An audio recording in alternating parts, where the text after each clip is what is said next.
the Secretary of Transportation, Secretary Buttigieg, announced he would also be joining us. So we will have, right now, we'll have the Secretary and the Administrator and other elected officials from the federal, Senator Kelly and Representative Stanton are scheduled to be there. Would invite all of you to come out right there at Metro Center, where we are constructing our first elevated station, and the event starts at 10, program starting at 10:30. So we're excited about that. Also, we are the progress in transit for fiscal year 21 is now available, has been distributed to all of you via email. It talks about the construction and delivery of our new MCI coaches, which you saw a picture in the Fountain Hills one. The new Share the Ride ad, and other things that are that have happened in the last fiscal year. And you can visit valleymetro.org/progress-transit to also see a copy of the progress in fiscal year 21. I would like to announce that we have our periodic networking forum where we bring in our diversity, equity, and inclusion forum. That's a DBE networking forum, which will be Wednesday, December 15th at Gateway Community College. Gary Flanoy, our DBE coordinator, and Henry Ikorukwa are leading our efforts. We found that in the past, these are great ways for our DBE community to learn and meet our prime contractors and identify not only opportunities, but how they can take advantage of those. So I just wanted to have you have that on your calendar so you can be aware that's going on. We are in the holiday season, and each year we design, our staff comes up with some pretty good ideas to design some special holiday wraps to join in the festivities of the season. This are the wrap that we have decided this year, agreed to on both. This is the bus wrap. We also have a light rail wrap on the next slide. I think you can see the light rail. These will be coming up soon, and you'll see them around the valley on both buses and on light rail. And once again, this design was created internally by our internal graphics department. We have a lot of talented people there, and this is always a fun thing. Get a lot of comments from people who see these holiday wraps and get in the spirit for the season. The last thing is to go over the calendar, upcoming calendar. December management committee and board meetings are canceled. The next time we will meet with you is on January 20th. We'll have the TMC RMC meetings and AFS meetings, as you can see there, on the 5th and the 6th. And Mr. Chair, that is my report. Thank you, Mr. Smith. Any questions or comments for Scott?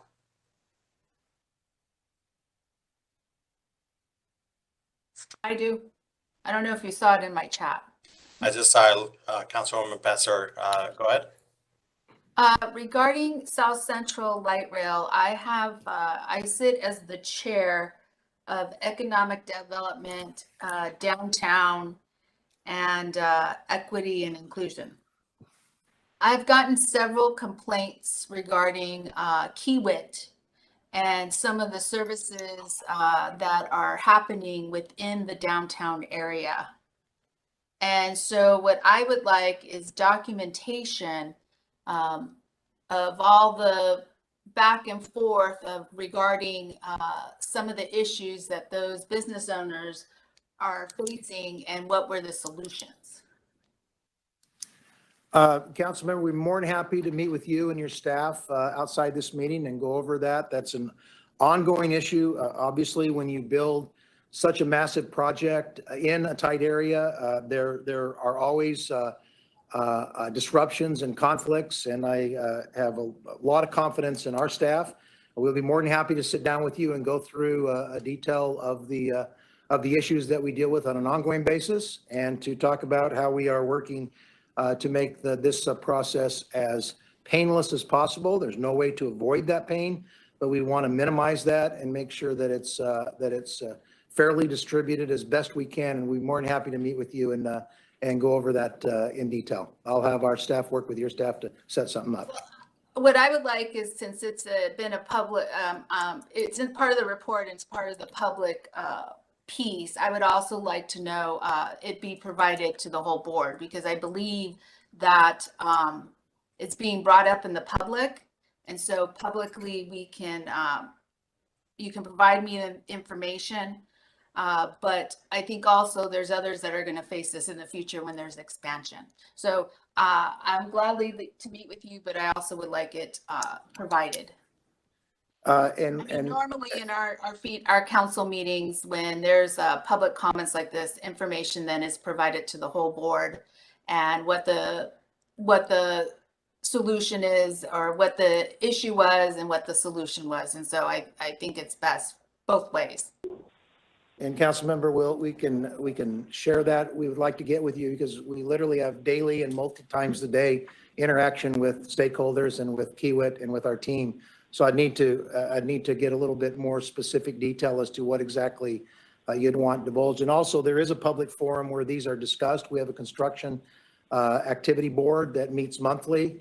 That is a public meeting where these specific issues are discussed and are brought specifically with the contractor and with members of that construction board. And that board actually rates and the contractor and discusses in detail items that you're talking about in a public forum at least once a month. But we'll get with your staff to find out exactly how much detail and what you would like done, because like I said, there are literally daily interactions between stakeholders and the contractor. Okay. And our I think staff. Marcus Coleman has provided that information. Thank you. Okay. Perfect. Thank you, Councilwoman. Any other further questions, comments? All right, we'll move on to the next item, our consent agenda. Or, sorry, I skipped you, Mr. Stiff. So number 3, Audit and Finance Subcommittee update. Councilmember Stiff will provide this update. Thank you, Mr. Chair. I'll try to be very brief. We will be meeting in December, so we just came off that slide from Mr. Smith. But at our meeting in November, we discussed the creation of the internal policy to address the monitoring of contracts at risk of exceeding their authority prematurely. That was based on the last board meeting. A lot of the emphasis is really on those contracts that are at risk of exceeding their authority. We spent a lot of time on it. The detailed minutes were included in the packet. AFS is we're supposed to see the draft at our December meeting, and then the full board is supposed to see that in January. That's the track of that policy discussion.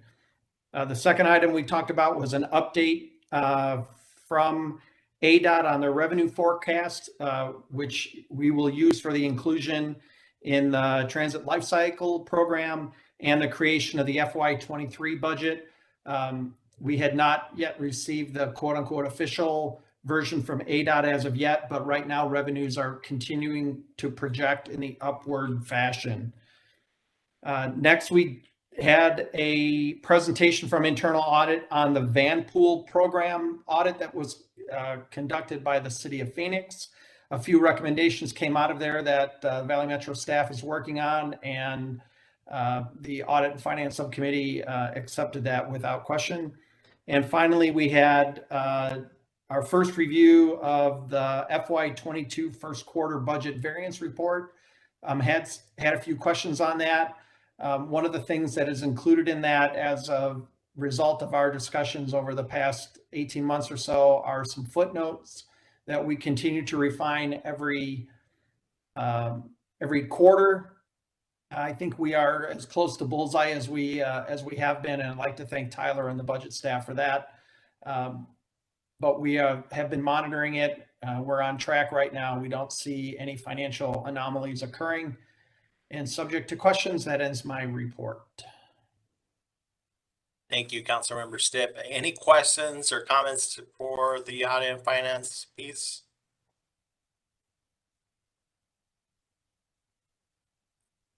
Hearing none. Thank you, Councilmember. Next item is a consent agenda.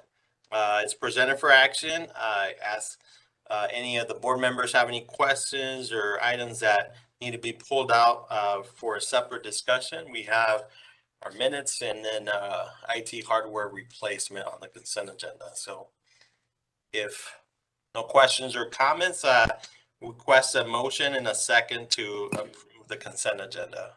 Mr. Chair, I move to approve the all the consent agenda items as posted. Second. Second, Councilwoman Pastor, second. Ask Pat to do a quick roll call. Vice Mayor Malone.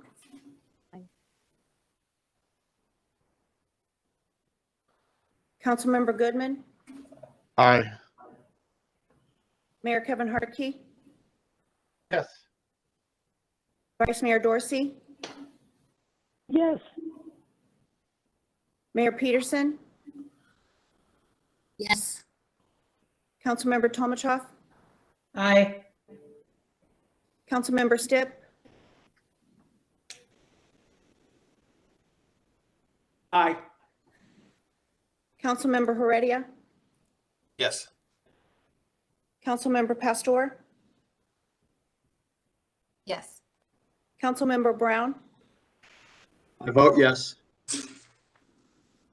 Mayor Ortega. Yes. Councilmember Winters.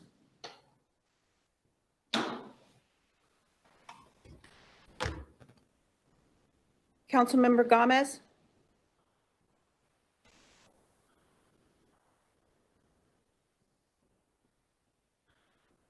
Mayor Pereira Yes. and Mayor LaVault. Yes. Okay, if I called your name and I didn't hear you, if you can just put in the chat your vote and then I'll record it on my sheet. Chair, the votes are to approve the consent agenda. Perfect. Thank you, Pat.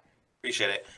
Next item, item number 5, the insurance coverage renewal, commercial property and liability, and workers' comp and employers' liability. I'll pass it over to Scott Smith to introduce this item. Thank you, Mr. Chair, and I will pass it over to Mike Manow, who will present the insurance item. Mike? Thank you, Mr. Smith. Thank you, Mr. Chair, members. This is that time of the year where Valley Metro, just like the cities and municipalities, go through the annual insurance renewal program.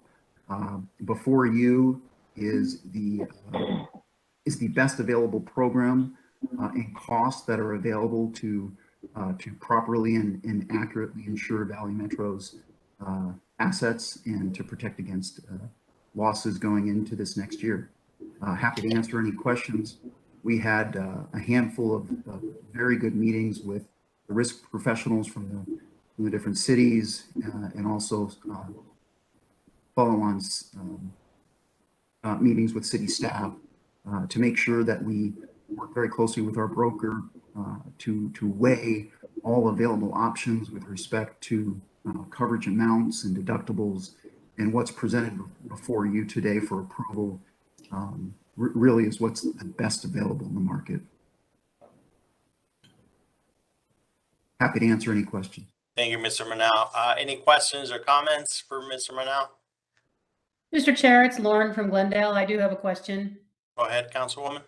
Thank you. Mr. Manow, what do we know the number of what was the payout for the previous contract that was covered by the insurance? Do we have a dollar amount for that?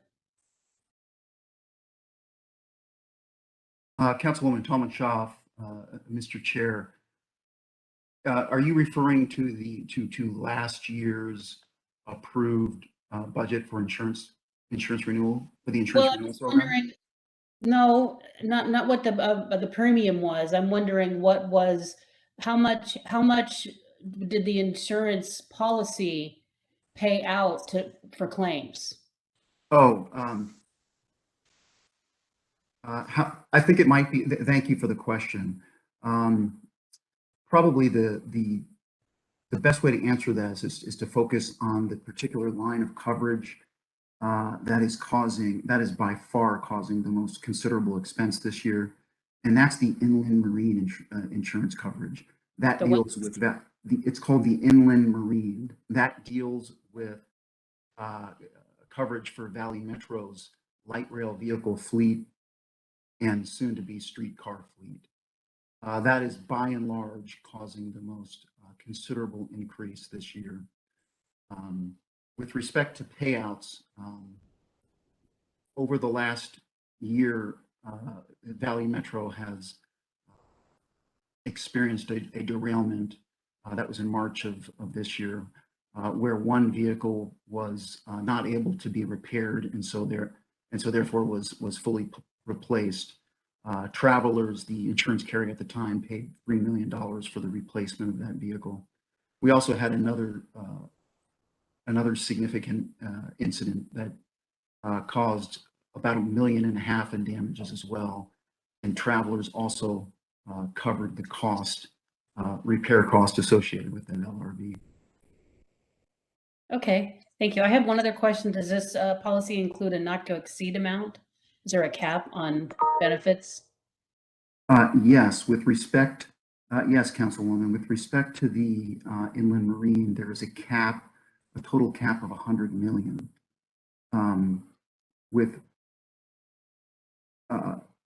again, that is the largest driver this year of insurance increases. Okay, thank you. Any other questions, comments?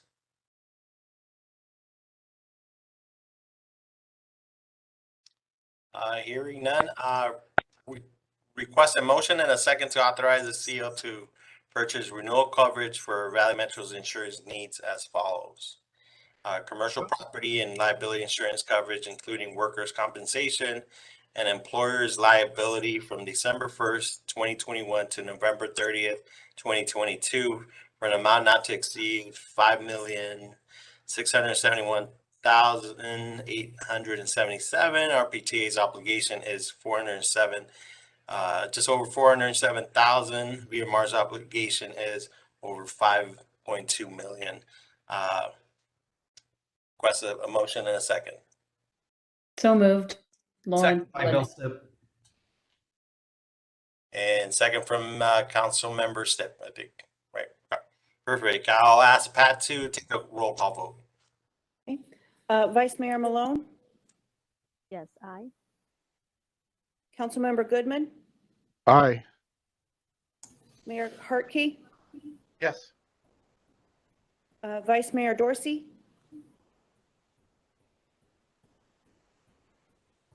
Mayor Peterson, Aye. Councilmember Tomachoff, Aye.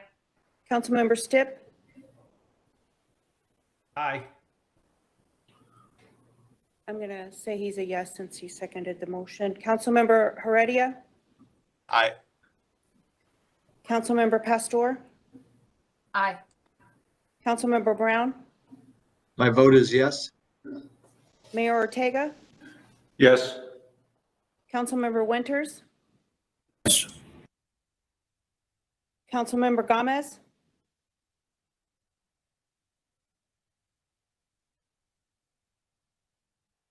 Mayor Pereira, Yes. and Mayor LaVault. Yes. Chair, the item passes. Thank you, Pat. Appreciate it. Next item number 6, Chief Executive Officer Recruitment Job Description Approval.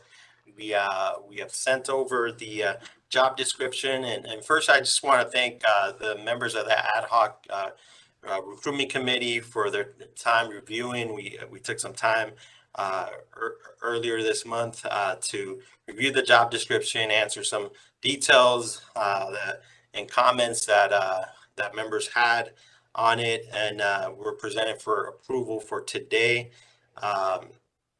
The revised job description, which contains information around the updated budget information and distributed via email, was sent over to y'all, and it's also posted on the Valley Metro website.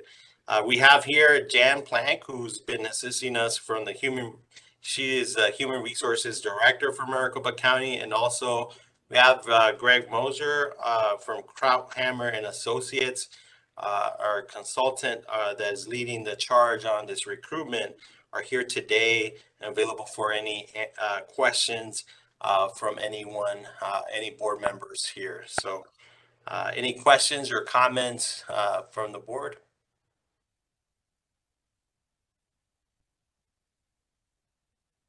I do. Is that The new Councilwoman member. Pessar? Yeah. All right, perfect. Councilwoman Pessar? I just want to thank everybody who really reiterate what the chair said, all the good work that went into really creating the job descriptions and really looking at some of the changes that we had discussed and that were incorporated. So just want to thank everybody and the team, the county, and Greg Mosier, I think it is, for listening to us. So thank you. Thank you, Councilwoman. So from here, if there's no other questions or comments, I request a motion and a second to approve the CEO job description as presented. Mr. Chair, this is Bill. I'll make that motion. We approve the CEO job description. Thank you, Councilmember Stipp. Second? Second. Uh, Councilmember Tolmachev. All right, I'll ask Pat to take a quick roll call vote. Vice Mayor Malone, Aye. Councilmember Goodman, Aye. Mayor Hartke, Yes. Vice Mayor Dorsey,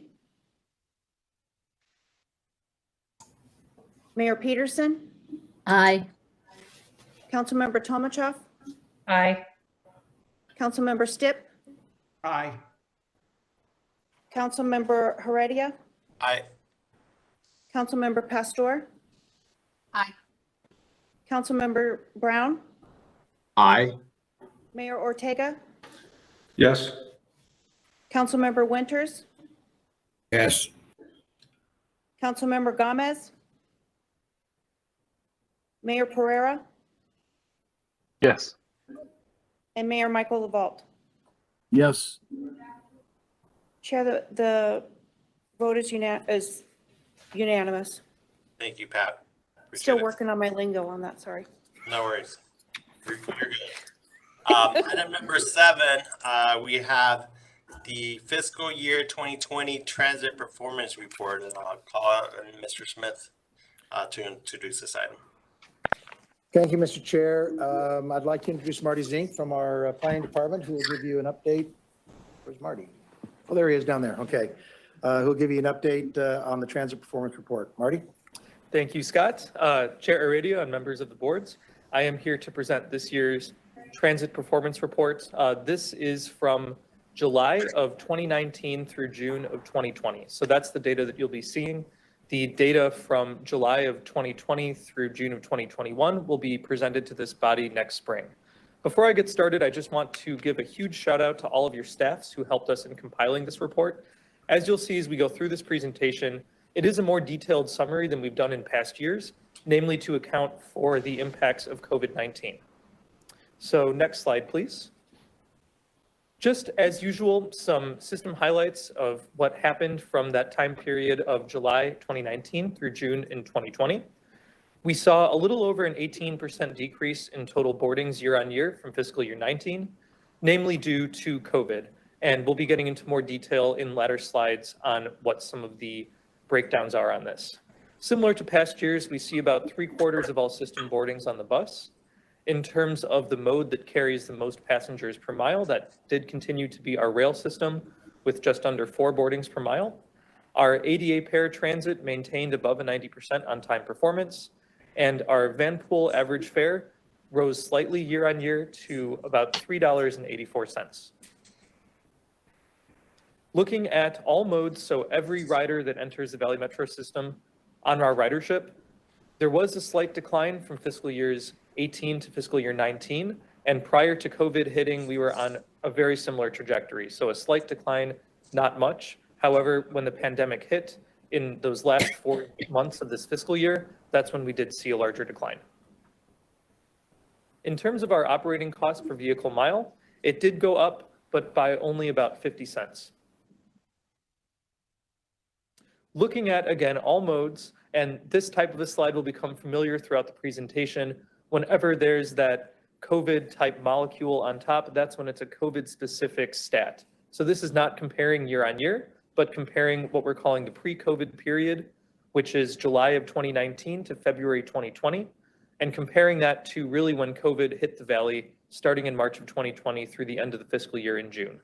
The takeaway from this in terms of our ridership as it related to COVID-19, we saw decreases. We saw over a 50% decrease when it came to weekday ridership. However, our weekend service actually retained quite a bit of ridership. The big takeaway from this is that although we did see decreases, we continued to provide service throughout the system.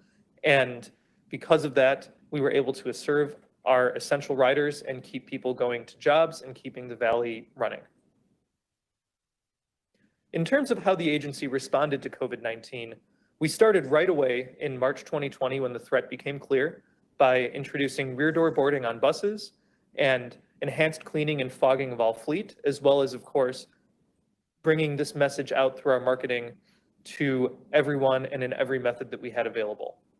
In April 2020, in reaction to just the stark decrease in ridership that we were starting to see, we reduced service to fit demand and will also maintaining safety protocols and of course to be fiscally responsible. So our express and rapid service decreased as well as a slight decrease in rail. Our circulators, depending on who ran the circulators, there were different levels of decreases. And then in terms of the limited service sections of local routes, oftentimes those were cut if the demand did not justify keeping them. And then finally, at the end of this fiscal year, the last thing the agency did is went out to the riders with a survey on COVID protocols. So looking year on year in terms of our bus system specifically, we do see that drop from fiscal year 19 to 20. However, if COVID would not have been here, the ridership would have been very, very similar to fiscal 19. In terms of the weekday averages, this is kind of what I was referencing back during that COVID slide with all of the modes put together. On our bus system, we see this acutely as well. There's about a 20% drop year on year. The vast majority of this is due to the pandemic. And again, the weekdays is where we saw that largest drop. We continued to serve our essential workforce, but we did see choice riders drop out. Interestingly, our Saturday boardings were quite a bit of a different story. New service and extended service had been added in fiscal year 19, so we saw a large jump in boardings on Saturdays on our bus network. In fiscal year 20, before COVID hit, we had continued to see an increase, and it was only with the pandemic that year on year it did go slightly down. And then in terms of our Sunday service, we did see a decrease, but not as steep as the weekdays. We continue to provide high levels of service on our local bus routes to ensure that essential workers could access their jobs and that people with appointments could make sure to get to what they needed to get to. Looking at COVID by mode of bus. So again, this is comparing that pre-COVID period within fiscal year 20 to the months of service that were impacted by the pandemic. Our local bus saw the least decline of all the different bus modes, under 50%. That makes sense due to just the nature of trips that are taken on our local network. Our circulator service did see higher levels of decline and service was decreased to match that. Our express rapid service saw the greatest levels of decline of our bus modes. And again, the service levels were decreased to match that new demand. And our rural route saw about a 50% decline, but service was maintained to ensure that we could have safe provision of travel for all of those who need that service. Moving on to the rail system, similar to bus, we do see a drop from fiscal year 19 to fiscal year 20. But again, if COVID were not to be there, it would be a very, very slight drop, if any, as we were tracking the numbers. When we look at what happened to our rail system during COVID, it essentially mirrors what happened with the bus network. We see the largest decline in ridership on weekdays, but we do see that retention in ridership on Saturdays and Sundays. And interestingly, if you look at the average number of riders between weekdays, Saturdays, and Sundays, it's quite similar in the COVID period, meaning that that core base of essential workers are still receiving the service that they need. Looking at our paratransit system, as was referenced in the initial part of this presentation, our ADA on-time performance is above 90%. And our operating cost per boarding did go up, but it's less of an increase than we saw in the year prior. When we look at paratransit as it was affected by COVID-19, we see a decline similar to our bus and rail networks of around 50%. And the takeaway here is that a lot of our ADA customers did not feel comfortable traveling, and a lot of non-essential medical appointments and different services were cut back during the pandemic, but we were still there. And for those who needed this service and elected to use it, the paratransit service was available, and there was still a significant number of users who relied on that system during the pandemic. And finally, just two last slides comparing us to some of our peer agencies. It is important to note before I get into this slide that due to the nature of reporting and data collection during the pandemic, we do not yet have a full view of all of our peers. And so for these two slides, we were only able to collect data from those who were willing to share it with us. In terms of our ridership comparison year on year, Valley Metro with the bus network saw a little under a 19% decline. That is slightly larger than some of our peer regions, as you can see with Portland and Houston. However, with San Diego MTS, we're basically on par. And with our rail network, we saw that slightly smaller decline year on year. And as that compares to our peers, it's essentially the same. And then finally, the last piece to look into is the fare box recovery. And again, this is just due to the specific peers that were willing to share information with us.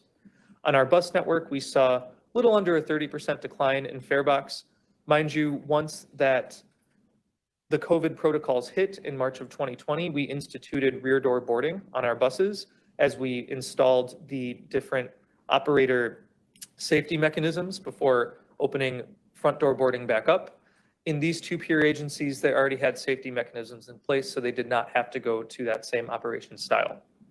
And when it comes to our rail network, the two systems you see here have a very similar proof of payment system. And as you can see, our fare box recovery decline was quite steady as it relates to our peers. And with that, that wraps up my presentation, and I am happy to take any questions from the board. Thank you. Any board members have any questions, comments? Mr. Chair, this is Bill. I've got a quick question. Go ahead. Not necessarily on the history, but I think since the issue was raised here, what I think, and I'm not sure if this is now or future, to be honest with you, but what are we doing to market the return of the bus service? And I'd like to see some report on that in the future, not necessarily now, but one of the big declines that we just saw in this presentation was an almost 80% decline in express bus service riders. But if you have been on I-10, particularly coming from the west, we have a significant traffic issue going eastbound. And I'd like to see some targeted marketing to bring those folks back to the express bus service, especially now that we've got the new big buses going.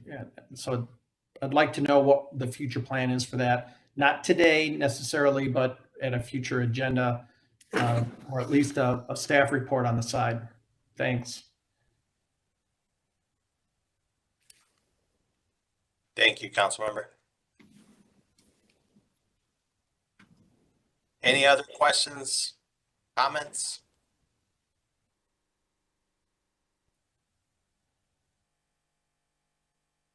All right, hearing none, this item was presented for information.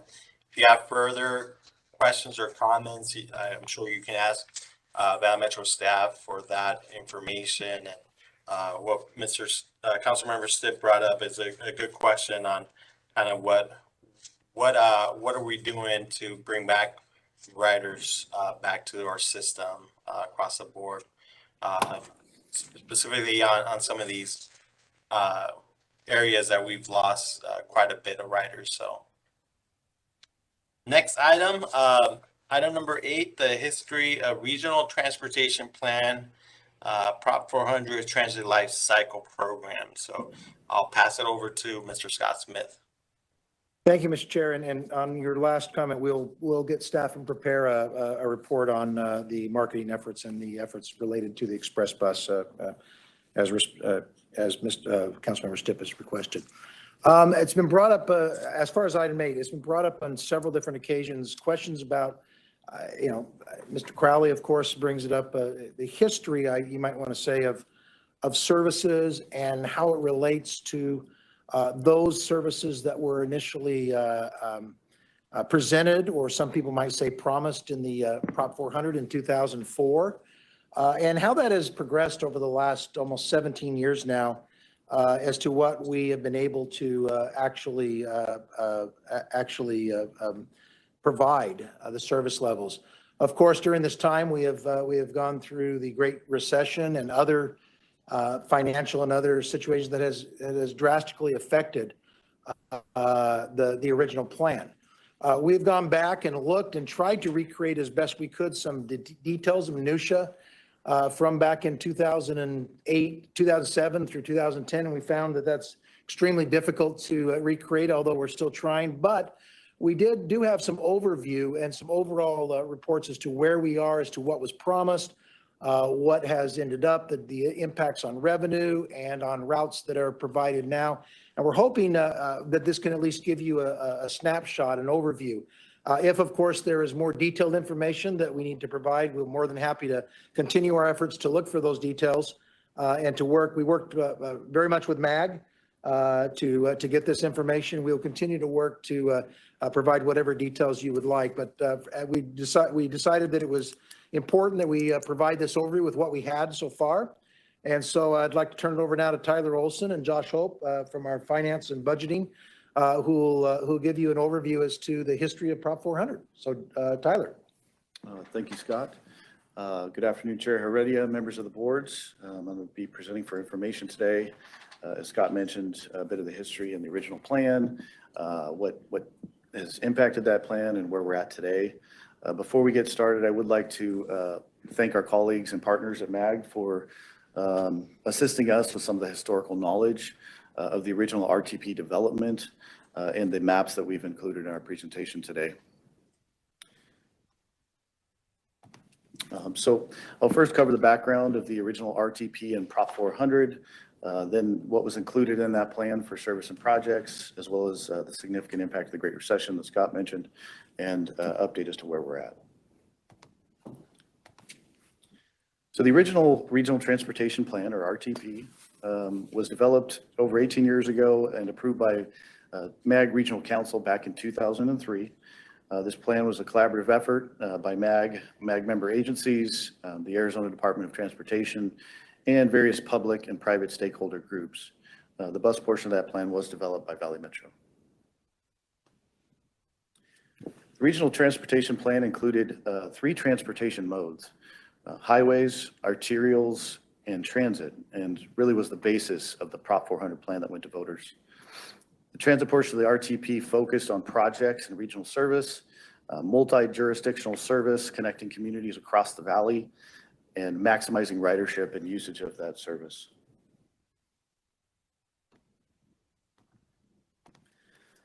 Prop 400 was approved by the voters in 2004, which ultimately paved the ways for freeways, streets, and arterial networks, and the light rail capital development and significant expansion of the existing bus service.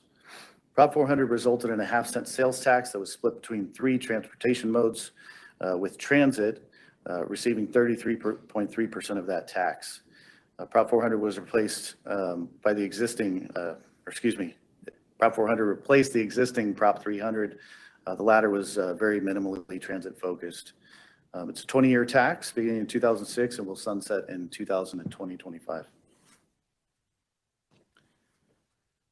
A little bit on the background continued here.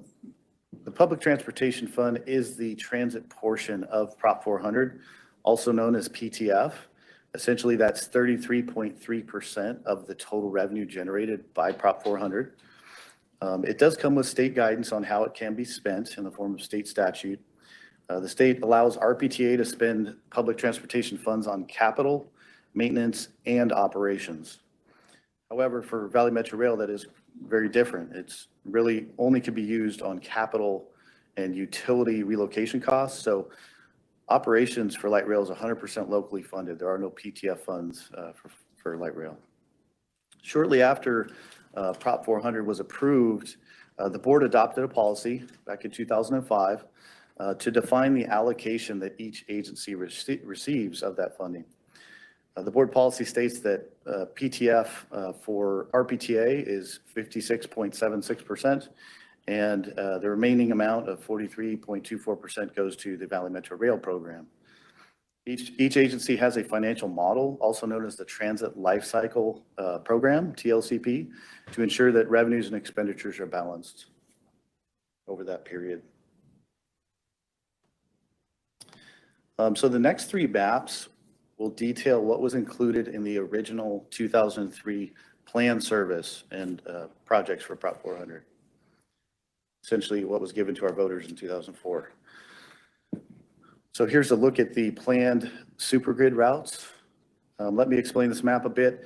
The green routes indicate service that's already in place prior to Prop 400, already funded previously. The red and purple routes represent additional service to be funded by Prop 400 in the plan.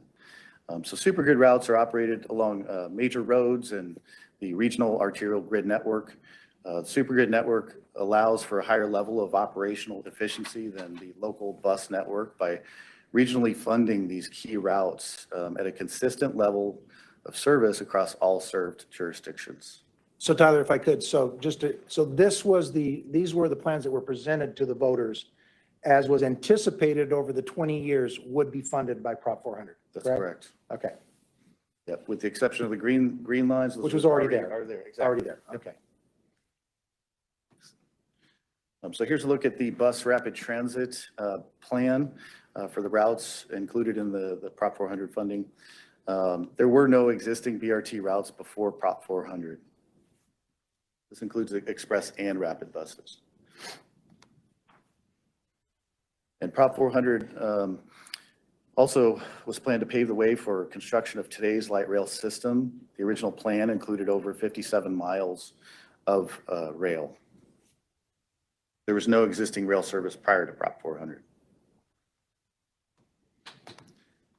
So moving on to the impact that the Great Recession had on our original forecast.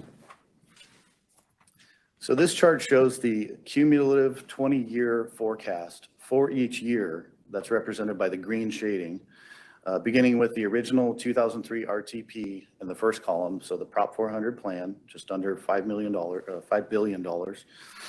You could see that that forecast being just around $5 billion.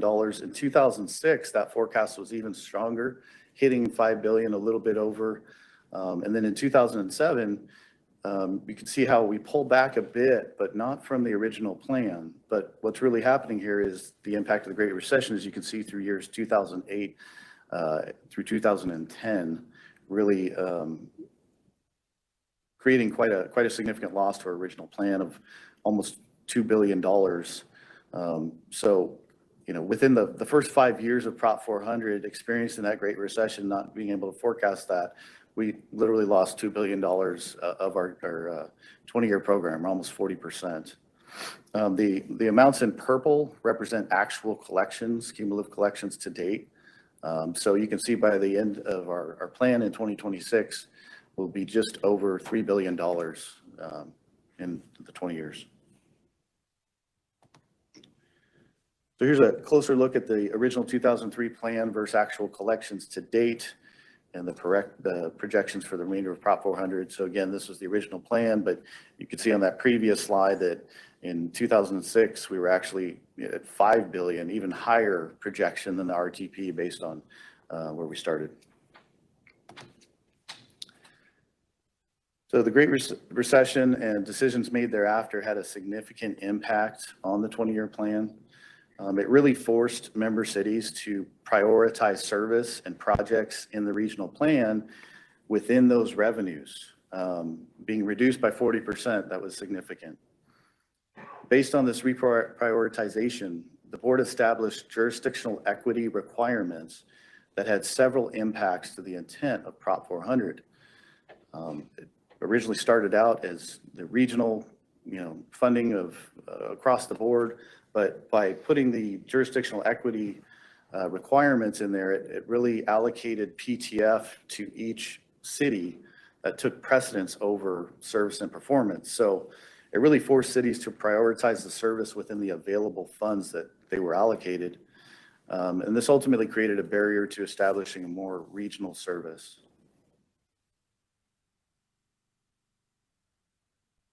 Back in 2009, the Transit Lifecycle Program Working Group was created as a result of the reprioritization and jurisdictional equity requirement.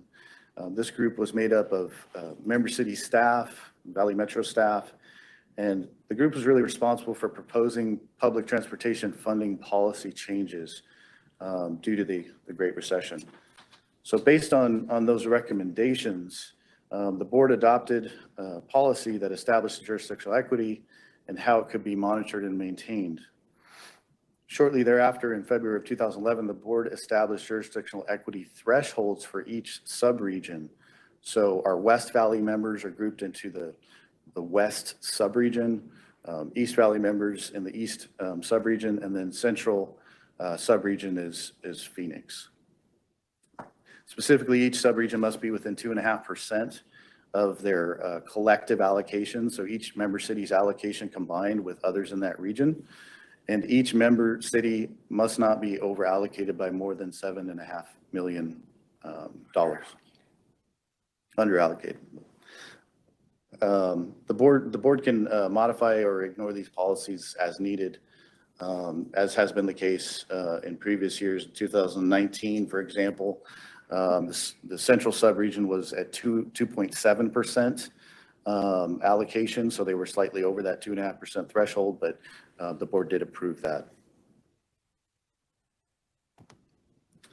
So what was the real impact of those changes that we just discussed? On the next slide, I'm going to show you again the map of the original plan. So this is that original plan. Again, the green lines represent existing service. Go back one, please. So the green lines represent the original service that wasn't funded by Prop 400, already in place. Red and purple indicate additional service funded with Prop 400. So next slide is what is in the plan today.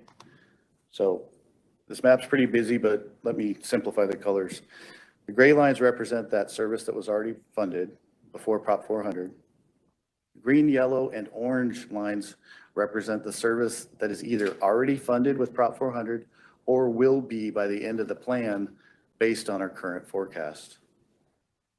So the routes in red are not planned to be funded in Prop 400. This is due to the shortfalls in revenues that we experienced. You can see some of the, routes out to the Northwest Valley and, some of the routes that have been mentioned in the original RTP. There's difficult decisions that had to be made considering that 40% decrease in the 20-year revenues, in which those had to be deferred beyond Prop 400 due to those funding constraints. So for these slides, I'm going to summarize kind of the map more quantitatively, starting with our bus routes. So we had 32 supergrid routes in the original plan. 24 will be in service by the end of Prop 400. For BRT, we had 13 in the original plan. We'll have 9 of those in place before the end of Prop 400. We also had fleet purchases, 23% reduction in the regional fixed route buses, 26% reduction in the regional paratransit vehicles, and reductions in other services as well, rural and Vanpool. For facilities, they took quite a hit. The largest of those would be to transit centers, dial-a-ride, rural bus facilities, and Vanpool maintenance facility. And not only did that affect RPTA, but of course, light rail was impacted by that as well. Prop 400 provided a portion of the original plan, as with the case of RPTA. Based on the completed projects and projects underway, Prop 400 will fund the capital construction, or a portion of it, of approximately 37 miles of rail versus the plan, the original plan, which was 57 miles. Prop 400 provides really a portion of the local cost for these projects, similar to bus. It's purely used to help augment the local member city contributions that go into these. When it comes to rail, we do rely heavily on federal funding as well for these projects. For the projects were not able to be funded due to these shortfalls, and the downtown Glendale extension was canceled based on member city input. So some of the key points from today's information, Prop 400 was intended to be a project and service-based plan to maximize regional service. The Great Recession resulted in a loss of revenue by approximately 40% over that 20-year period. So that loss forced member cities to make difficult decisions and resulted in board policy modifications that changed the way we program service in the region. Jurisdictional equity moved public transportation funding from more of a regional programming level based on projects and service to more of an individual city stated amount based on original projections. So with that concludes my presentation. I'd be happy to answer any questions that you may have. Hey, Tyler, thank you for the information. Any questions from board members, comments?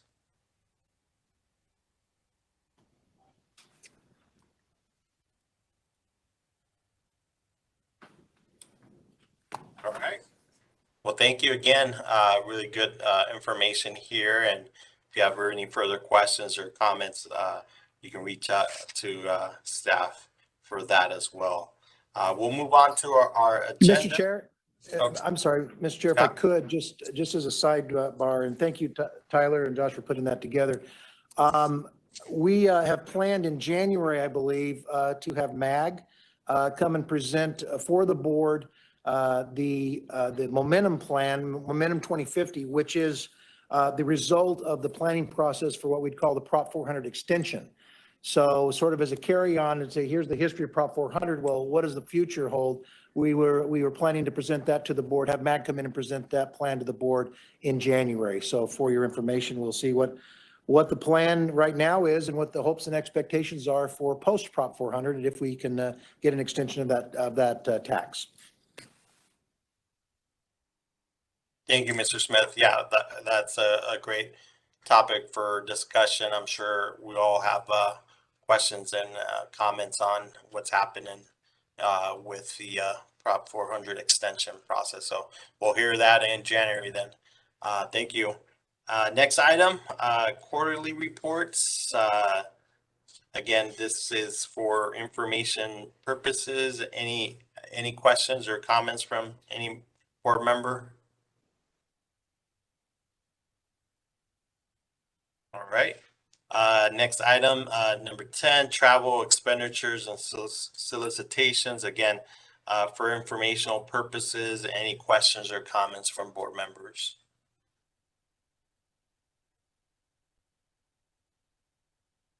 Okay. Number 11, report on current events and suggested future agenda items. Any current events or items that a board member has for the future?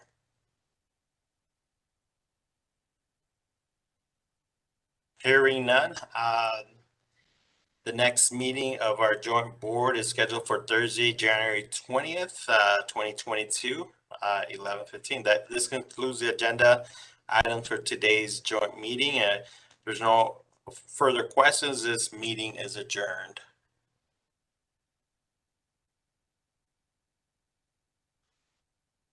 Right. We'll move on to our next meeting. Hanging everybody online. We have next meeting, Valley Metro Rpta. Again, we'll follow the same process for our action items. First item is public comment. Pat, do we have somebody there? Yes, Mr. Crowley. Perfect. Mr. Crowley, you have 3 minutes. I've got something specific to the meeting where we're at that I need to also cover. Chair, do you want to give him 3 minutes or his additional request? I did not hear. He His requests,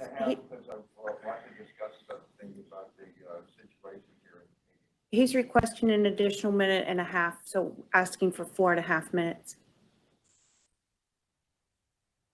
Sure. All right, thank you.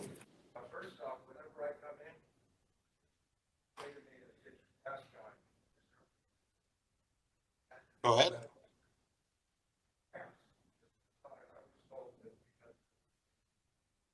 We can't hear him.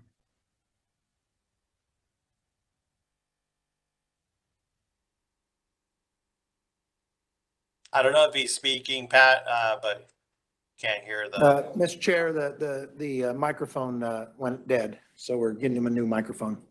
All right. Got this at 3, I need 4.5. Just a minute and we will fix it. All right.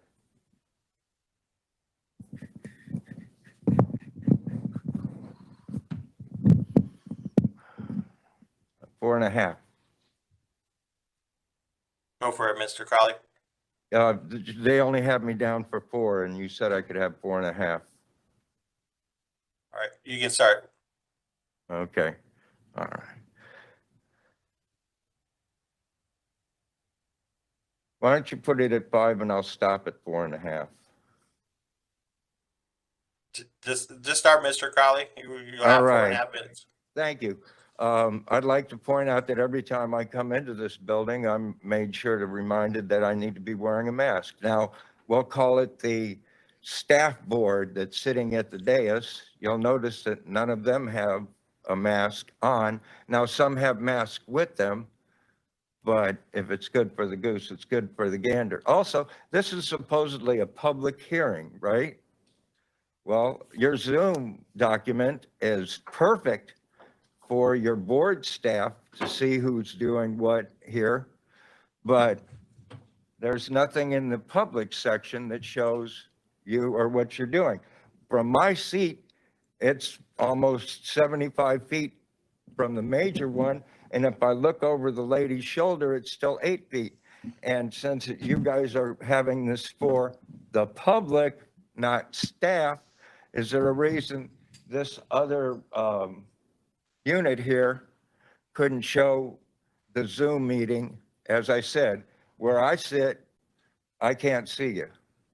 And I believe that it's supposed to be a part of the whole thing. Okay, and now on the current versus the old one, did you see anything in there about the cutbacks to rail? Now, they said that there's unfunded, but we're progressing on each one of those because you feel that you're going to get the money down the road. And if they're totally unfunded, then why are we doing stuff with them and putting out millions for planning, et cetera? In your meeting, you had the rail component and what they want to do along the central corridor or the government corridor. Well, I have a problem with that. I went to go to the Phoenix Council meeting, but I didn't know that you have to call in ahead and can only do it by phone. So I wasn't able to point out to them that not one single one of your stops is multimodal, as in, why is the bus and the rail meeting together? Well, your central station one is a couple blocks away. You do have one proposed for on 7th Avenue, and then the others are there in front of the Capitol. We have buses on 19th Avenue, 15th Avenue, 7th Avenue, and Central. When you're building the rail, why aren't you being multimodal? And I understand part of it is that it would be inconvenient for the rail to put like that 15th Avenue stop. Whenever anybody is using any of our systems, when they step off, what are they? Pedestrians. And you want to make it as hard as possible so that they integrate and get the job done. With your showing of the super grid routes and plans, they've got the Wickenburg connector on there. You took that out in 06. And Rui, I know you're working hard as hell to get it back put together, but why is that bus gone? when you say how much has been cut back for the bus and you said, well, we had to change, and where is the stuff on rail? Where was the rail cutbacks? Where was the rail changes? Because all I see is expansions. And then lastly, on your document that the rail will be dealing with, it says currently approved, adopted regional high capacity transit. And it has the Paradise Valley and it has downtown Glendale, two of which are no longer anything part of it. So when you show that, what is it that you're doing? Is it a Ponzi scheme? Which one is it going to be under? I need you guys to get this multimodal. I need you to do the job that you're supposed to do. And remember that when you're putting together Prop 500, to finish what you should have done in Prop 400, and why I would like to be a part of those that write it, since I do know the past. Thank you. Thank you, Mr. Crowley. We'll move on to our next item, our consent agenda. It's presented for action.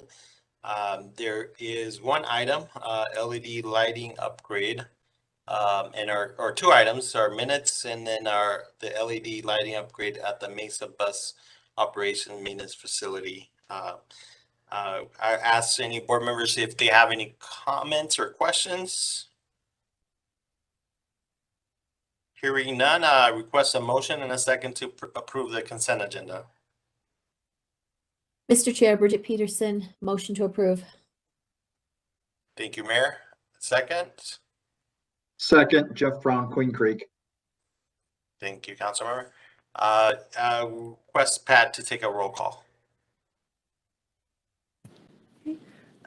Vice Mayor Malone, Aye.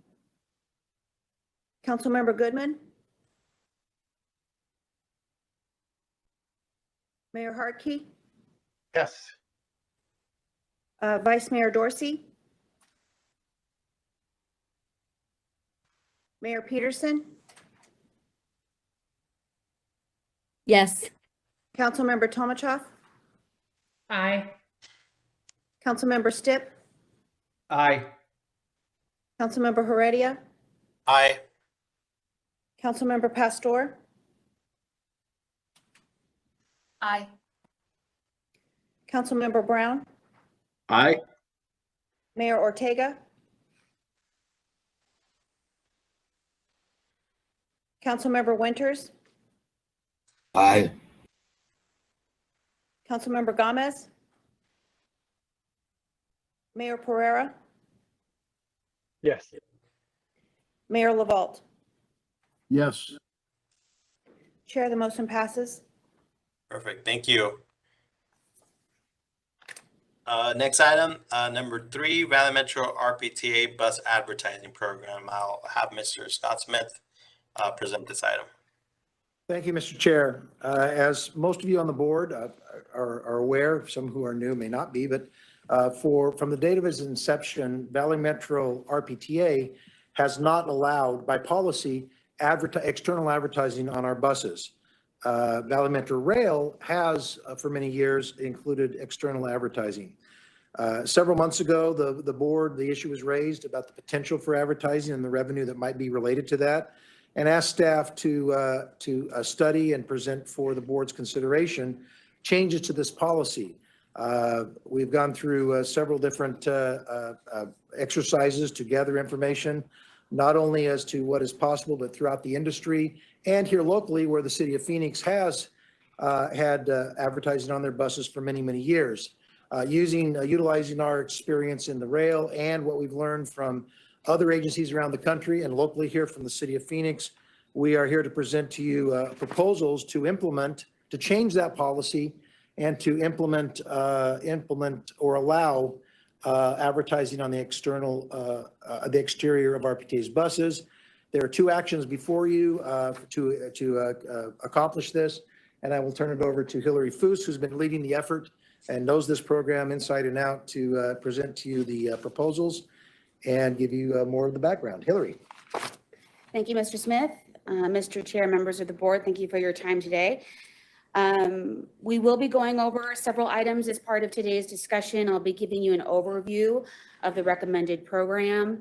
I will be talking to you about the contract and revenue opportunities, the actions being sought today. As Scott said, there's 2, as well as some of the discussions that are underway with your city staff.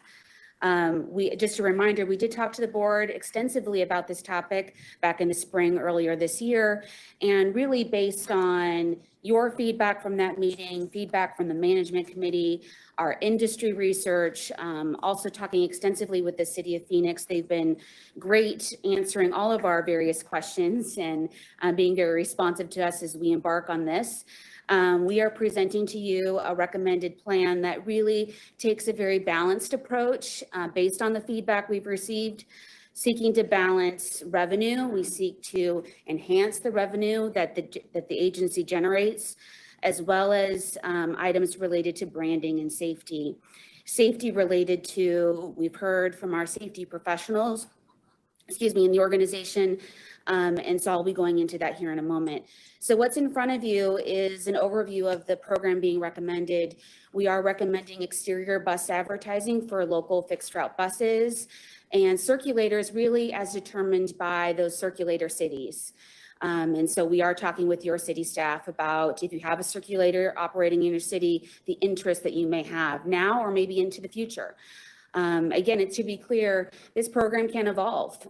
We can change the policy, and us and Outfront can be flexible as we move forward, as we explore advertising on the RPTA fleet. We are recommending ad displays that really prioritize enhancing revenue while also prioritizing branding and window visibility, trying to keep as much of the windows available while also allowing advertising to exist. Another important element here is consistency with the advertising standards established in the region. And the standards are those that really guide the content. And we heard a lot of feedback from the board in April about how do we determine content. And it's really these standards that help us determine what we approve, what we disapprove. On Valley Metro Rail, and also we're consistent with the city of Phoenix. And so as we move forward here, the advertising policy that's being recommended for approval has consistent regional advertising standards as part of that policy. The contract mechanism that we're recommending here, that's part of the actions in front of you today, is to utilize the existing advertising sales services agreement with Outfront Media. Outfront's been a great partner to Valley Metro Rail, and actually through some foresight of staff back in 2014 and 2015, we included bus advertising as potential scope additions for the future, thinking that the idea that this discussion may just happen into the future as revenue for RPTA might be in the future. And so we can easily pick up and use the advertising sales services agreement with Outfront for this exact scope.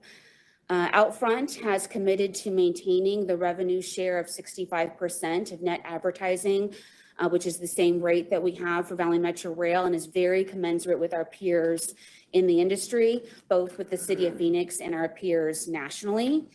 And based on some early revenue projections from Outfront, obviously they're in it to generate as much revenue as we are with a revenue share relationship. They estimate that after about a 12-month ramp-up period, that we could generate somewhere between $600,000 to $700,000 annually for Valley Metro RPTA. One thing to note here, what's not included in these costs is that, and we spoke about this a good amount at our spring discussion, is that we have a contractor, we contract for operations with First Transit and others. And so there will be labor associated with those contracts to help us administer this program. And so we continue to coordinate with our contractor, but the numbers here do not include those potential costs, which could include additional position or two on behalf of our contractor. Next slide. So the TMC did take these actions, and the actions before you today are 2. to adopt the Valley Metro RPT advertising policy is actually to rescind the no advertising policy that Valley Metro RPT has historically had, and to adopt an advertising policy that was the attachment to the memo here today.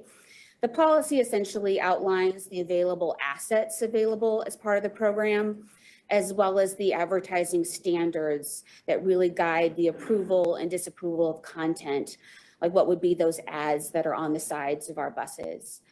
The second action item is to utilize the advertising sales services agreement with Outfront Media through June of 2023. We have an active agreement with Outfront Media through that time, and that'll allow us to get a program started to really explore bus advertising on Valley Metro RPT operated fleet. And then in 2022, we can decide with your staff how we want to move forward. We can execute the final 3-year option that we have available with Outfront, or we can decide to do a full competitive procurement process. And we will talk with your staff about that as we move forward into next year. And just for full transparency, we are talking with your city staff and will continue to on a couple additional items. There was conversation at our last meeting about, are there any city sign ordinances or policies that prevent us from moving forward? And we've talked with your staff that we are clear to move ahead. While some cities do have somewhat strong sign ordinances or policies, none of them prevent us from moving forward. They're usually associated with fixed assets. Obviously, our program is very mobile. And we are talking with your cities about whether or not, for those that have circulators, whether or not there's interest in including them in the program. So far, we've heard from Mesa related to their Buzz circulator.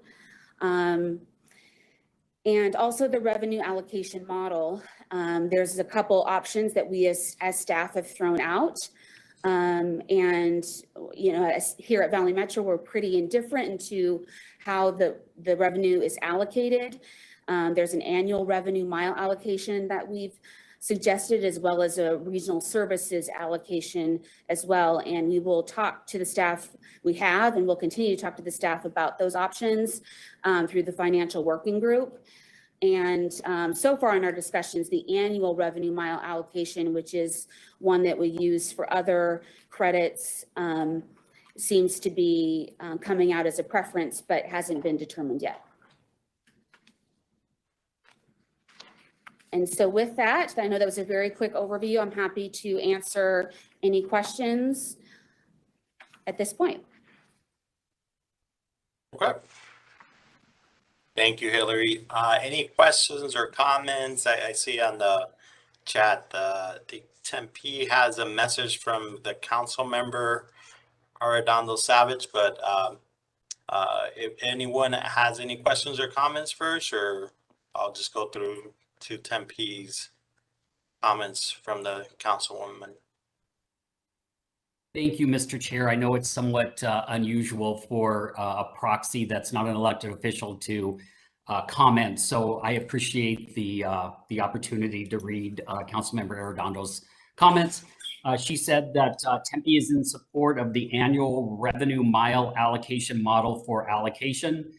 Because the majority of Tempe's service is locally funded, it's important to us that our costs to provide service are offset by this new source of revenue, which would help provide some relief to our local transit fund. We believe the revenue mile allocation model is fair and a fair and consistent model to distribute revenue across jurisdictions and aligns with the way other revenues and costs are allocated today.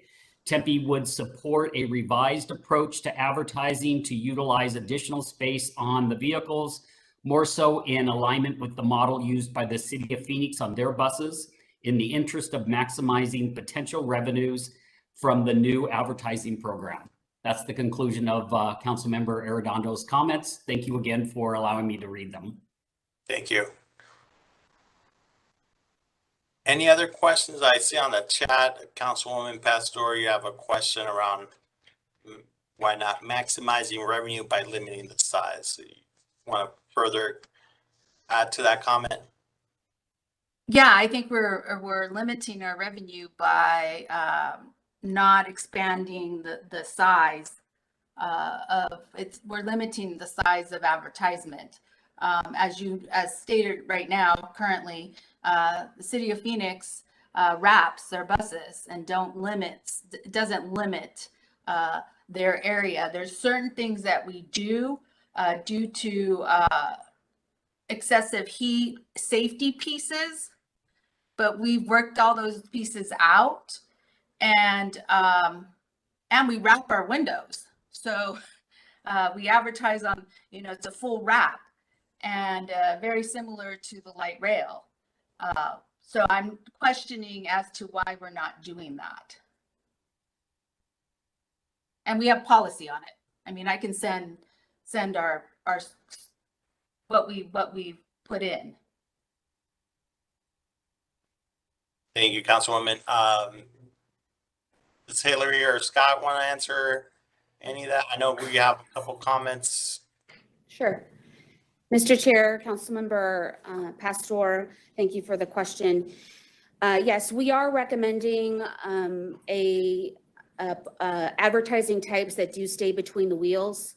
And that is because based on several factors, based on what we heard from this board and also the management committee in past discussions, trying to create that balance of concerns related to branding and safety, also in consultation with our safety professionals. And I know Adrienne Reese stepped up here to the table if we want to hear her feedback. And so that is our recommendation from this group.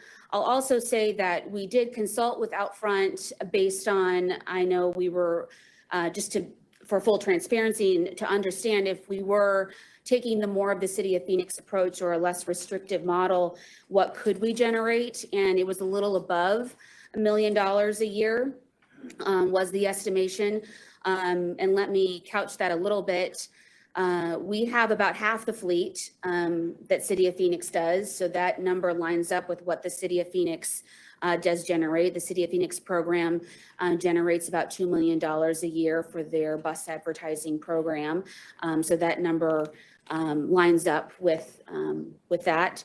And but based on the feedback of this board and also what we see from the industry and what we're learning even on Valley Metro Rail, that we really feel strongly that this is a balanced approach, and that's why we presented it to you as such today. Real quick, before I know Councilwoman Tomachoff has to leave us here, and she has a comment. So, Bill, Councilmember Stipp, I'll get back to you. But Councilwoman Tomachoff. Thank you. I appreciate you letting me cut in front of Bill. I've got to moderate a session for NLC here in a few minutes. My comment is the slide deck that you presented in the CEO's report showed the holiday bus not between the wheels. So I'm just wondering, is it just because there's no safety issue when you're doing a holiday wrap? I mean, that doesn't generate any revenue. So I didn't understand the lack of consistency in what we're being told. And I'm not aware of any derogatory feedback from the board about, basically following the discussions that we've had publicly are that the average person, can identify who a bus belongs to, whether it's a City of Phoenix bus that's fully wrapped or a Valley Metro bus that's, currently that's one of the reasons why I think we decided to pursue the advertising is that, people don't really know the difference between whose bus it is. Whether, the advertising buses that Phoenix is using come into Glendale, and we don't have residents, getting upset saying, why is there advertising on they don't know who the bus belongs to. So people seem to be fine with the advertising. And my last question, if I could, is if there are safety issues, I'd like to know, what data there is to support the fact that it's a safety issue to, put more advertising on the bus. Mr. Chair, Councilmember Tomachoff, you're right. We did show you a bus with a full wrap on it, and we will be adjusting that based on this program. And we do have Adrian Reese here, who is our Director of Safety and Security, and and I know Scott. Yeah, and just want to make it clear, if you look in the advertising policy, we're not stating that advertising over windows is completely excluded. We just are looking to limit it and not, and again, I know that other cities, including Phoenix, do limit the full wrap. So it's not a complete exclusion. And as Hillary said, we're also looking at this as a starting place. So there is an evolution, and we'll try and find where that balance is. Right. It's not an all or nothing. We're going to look and see how it works, and we'll ease into it. So that's why we haven't excluded anything. We've just tried to say where the starting point is, and based on feedback and everything, we said we're going to start limited and then we can expand. But I'll turn over to Adrian because she gave us input in relation to safety concerns. Adrian is our Director of Safety and Security, as you know, works closely with police and is a retired police lieutenant herself. So Adrian. Mr. Chair, members of the board, I'll preface this with it only has to happen once. As a security professional and safety professional, from the perspective of security as well as safety, meaning intentional acts and unintentional acts, covering a window or restricting visibility in or out is never recommended for a public asset. Considering the fact that police officers responding to an intentional act where they possibly know some details really need to be able to see inside that asset. So restricting it to the point that they cannot see inside limits their capability. Also thinking of acts that we don't know about. We have passenger vehicles as well as peace officers that may be near an asset, vehicle, bus or train. If they can't see inside, there can't be a proactive response, meaning that something could be occurring inside the asset that 911 hasn't been alerted to yet. And by being able to see in, there may be an opportunity to reduce the severity of injury. So primarily the covering of windows or covering of vehicles, public assets in general, is never a recommended procedure for security or safety. We do have a couple of incidents that have occurred where our riders inside trains and buses, believing their stop, they have arrived at their stop, meaning they've had a verbal message and the vehicle has stopped, not knowing that it's actually at a light. Because they could not see outside the vehicle, they stood up, the vehicle then proceeded forward and they fell. So we have a fall injury as a result. So we really want to limit the visibility restrictions inside and outside the assets as much as possible. Okay, I'll pass it over to Councilmember Stipp. Your comments. Thanks, Mr. Chair. You know, I have to echo the comments made by Councilmember Pastor about the consistency issue. And, you know, I think respectfully disagree with both Mr. Smith and on the comment that we're not restricting it. The policy says advertising on buses is limited to exterior display. That's limited. That means there is no other option. So we are limiting it. So I think there's a challenge with saying, well, this is the starting point. I think we can say procedurally, or you know, we're going to start small and work big, but our policy, which we are constantly hit over the head with, it is limited to between the wheels. So number one. Number two, are we saying that the city of Phoenix buses are completely unsafe because they're allowed to be wrapped fully? Are we saying that the light rail trains are completely unsafe because they are fully wrapped, but only the Valley Metro buses are going to be partially wrapped? I mean, the inconsistency here is really kind of disturbing. And then, you know, we talk about in the advertising standards, the policy says Valley Metro Rpta is and will continue to be consistent with the Valley Metro Rail and Phoenix. We are not consistent when 2 paragraphs or 3 paragraphs before that, we put in a limiting factor. I'm not a thinking that this revenue is going to save the day. But the resistance that we're getting from the Valley Metro staff on this issue over time is quite honestly a little disturbing.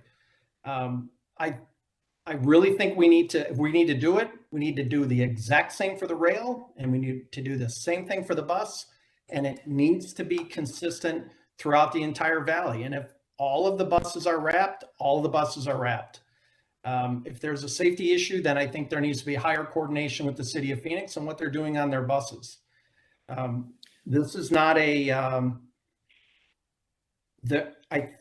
I believe in my travels into other major metropolitan areas, the expectation is that there is advertising on public transit apparatus. I've never been to anywhere that doesn't have any. And I went back to what started this was we're missing an opportunity. And I agree with Councilmember Arredondo Savage about how we distribute these funding. The city of Goodyear is going to get very little benefit from this, but I believe regionally, the entire system will benefit from the increased revenue, which I understand is anywhere between the 600,000 that we've been told and up to 1.6 million, depending on how we wrap it. And that information hasn't been provided to us. We got one one revenue estimate, and it was at the 600,000. I asked at the AFS meeting to see all of the options that we were presented as an organization, and that was completely ignored during this presentation. So obviously I'm a little hot about that. But on this particular issue, I hope we move forward. If we're going to make a change, we have to change the policy that was presented, because right now we're limiting it to just between the wheels. And with that, I'm done. Thank you, Councilmember. Mr. Chair. We have another comment, or Scott, you're gonna. Yeah, I would like to address, thank you, Councilmember Stipp, and I would like to respectfully disagree with your respectful disagreement. If you read the vehicle advertising, what you're talking about is the advertising on buses is limited to exterior display. That just means that this policy only covers advertising that is on the exterior of the bus. It does not limit the advertising. A little bit below that, we talk about how products that cover the windows can only be placed on up to 25%. So we don't exclude window coverings. We're trying to limit those as a beginning point to see how it works. So window coverings are not excluded. If I may be wrong, but I don't think that City of Phoenix puts wraps on every one of their vehicles, but we use this as a starting point. They're part of the reason for our concern, and if we had to start over again on Valley Metro Rail, we would revisit our complete wrap, because we have had incidences and issues and legal, as Adrian brought up, where the wraps over the windows have created safety issues. Those are real. I can't speak for the City of Phoenix. They can make their own decisions, and I respect those decisions. We're just trying to say, if we had to start from scratch, which we are, what would we, in our professional experience and what we've looked at, what would we propose? And that's what we're proposing. We're not trying to bias anything or move toward it. As far as your last comment, I do believe that Hillary did state that Upfront did give us an updated revenue number, and she said that if the full program were implemented, the revenue projection would be just slightly over $1 million. She did state that in her presentation. And so we start from if we went $600,000 to $800,000, if we adopted, let's say, the Phoenix full-blown all over, Upfront, in their professional opinion, believes that it could generate up to or upwards to maybe $200,000 to $300,000 in additional revenue. So I tell you that we have tried to, from our professional background, try to give the board what we believe is a balanced approach based on things that we have learned and based on things that we have studied. We're certainly not trying to sway one way or another. We are indifferent, but we believe these suggestions are based on the results of that study. And obviously, if the board decides to go a different policy, we will implement whatever policy the board decides, absolutely to the best of our ability. So I did have to add that to that. All right, thank you, Mr. Smith. I think Councilmember Jeff Brown. Oh, and if I could, once again, I don't believe that 1.6 million has ever been put out. The City of Phoenix generates around $2 million. They have confirmed that, and with a bus fleet that's half of what City of Phoenix is, we believe that the $1 million that for the full blown that Outfront has given us is reasonable based on the size of the fleets and the coverage of the fleets. Thank you, Mr. Smith. Jeff Brown? Thank you. I'll state that I too read the report as Mr. Smith just did in the allowance of up to 25% window coverage. And I think that's a very reasonable and deliberative, moderate stance. Policy, of course, can be changed later. This would have my support today as is proposed. And if we want to look at it in a year to see if at that point people want to do more coverage of the windows, then so be it. Because policies can be changed. I know it was said that maybe people feel as though they get hit over the head with policy. Well, then you change that policy. I don't think there's any reason for any of us to be hot about this. Let's move forward. Let's take the very moderate, reasonable approach and revisit it later if that is the wish of the board a year from now. Thank you.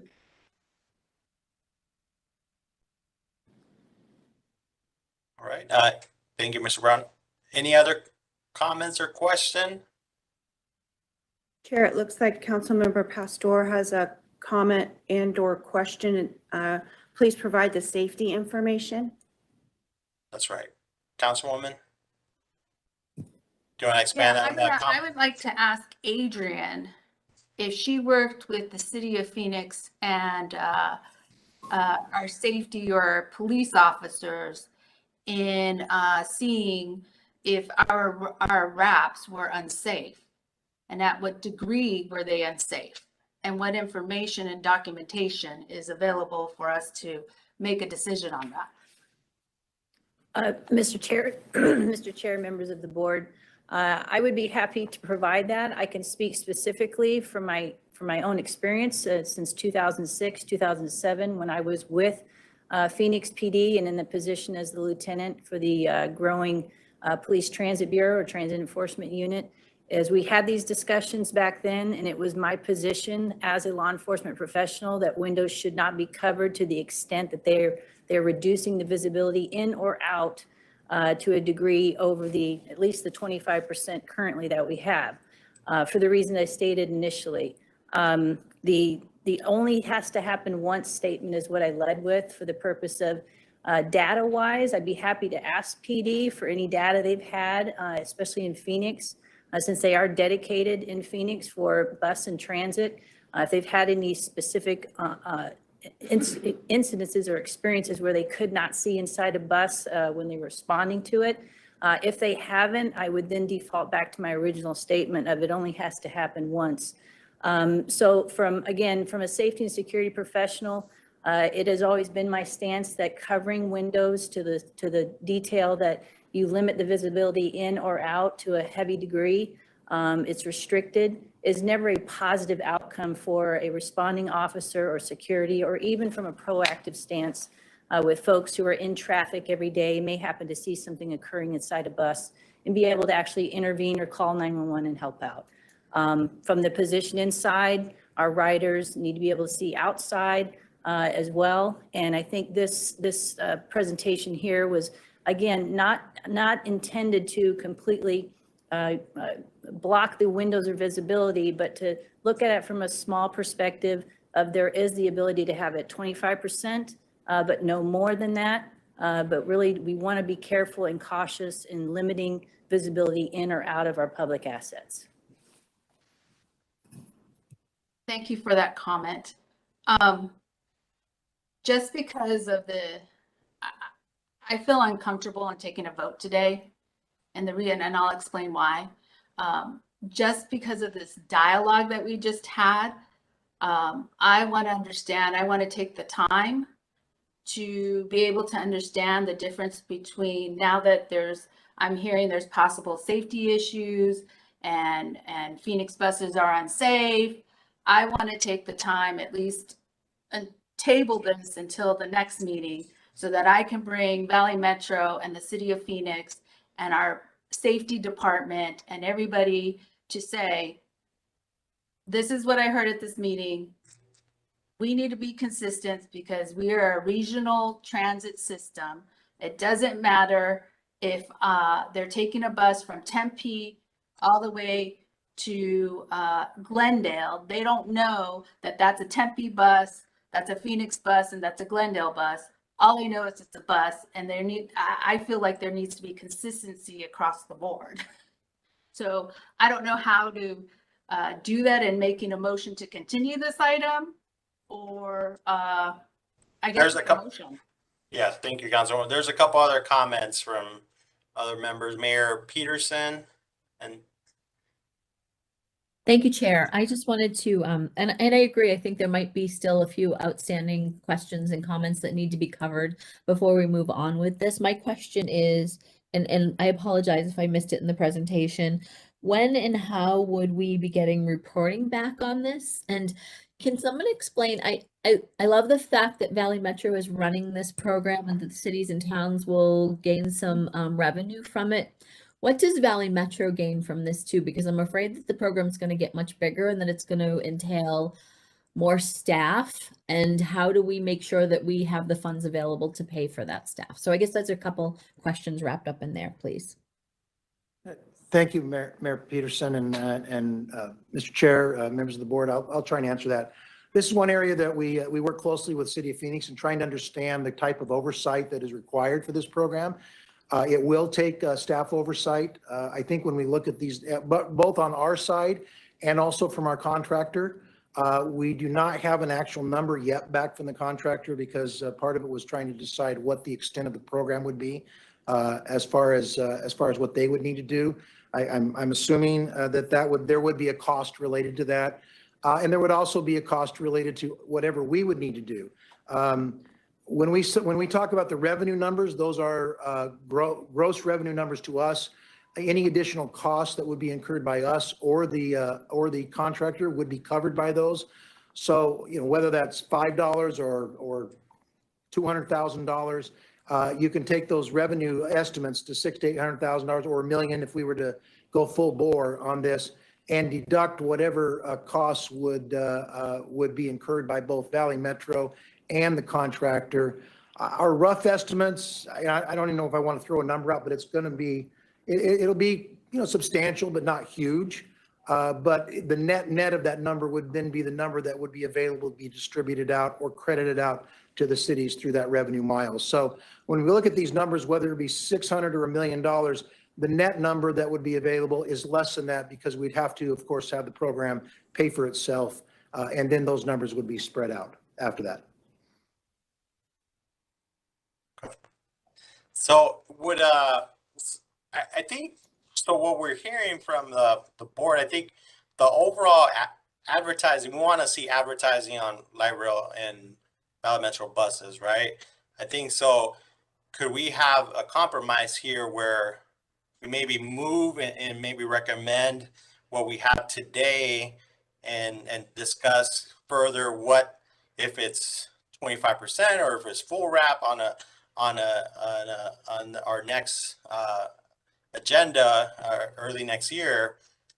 But I think staff has worked in per board's direction to try to get this going, and I think we would like to see something going and set up the groundwork. But could we maybe vote today on these items so that staff can move forward in as far as questions around how much do we wrap, I think, and what's that information entail, how much revenue we're going to have, and what's the safety implications that we can discuss in our next meeting? Is that a compromise that folks we could have today so that staff can move forward with this and maybe we can vote and tweak in a next agenda? Does that sound okay? Chair, I could support it. Okay. All right, so I'll I'll request a motion and a second. So we have two items here, one on the policy and then the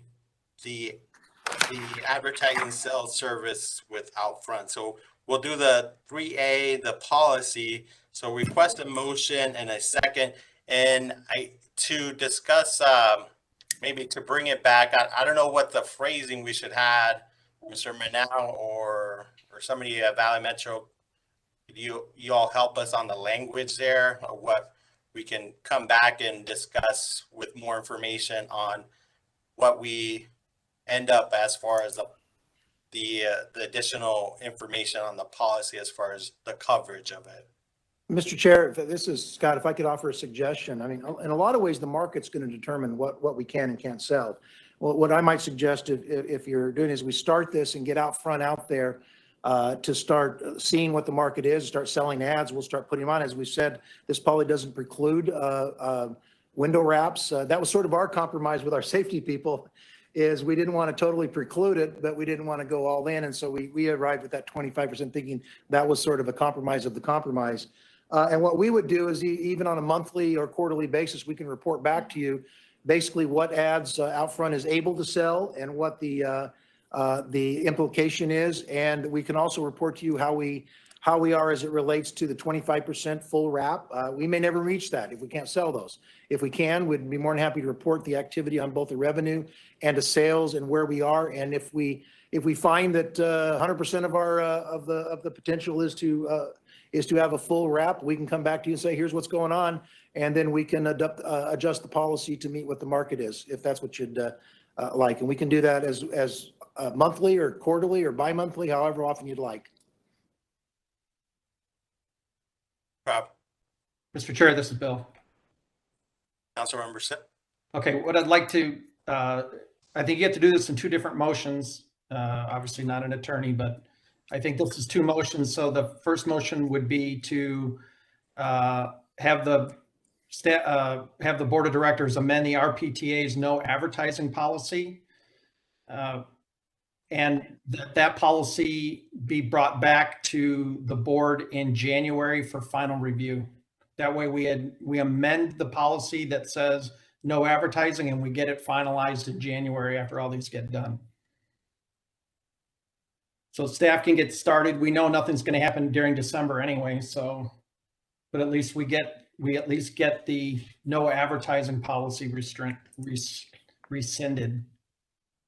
So that's your motion?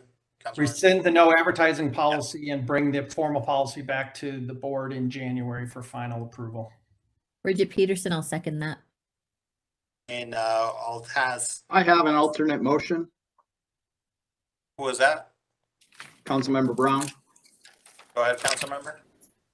I would move that board of directors amend the no advertising policy to adopt the proposed Valley Metro RPTA advertising policy as per the published documents of today and the chair's commitment to quarterly reporting. I'll amend my second to that motion. Is that legal, Mike? Okay. So, Mr. Chair, now how do we handle these dual motions here?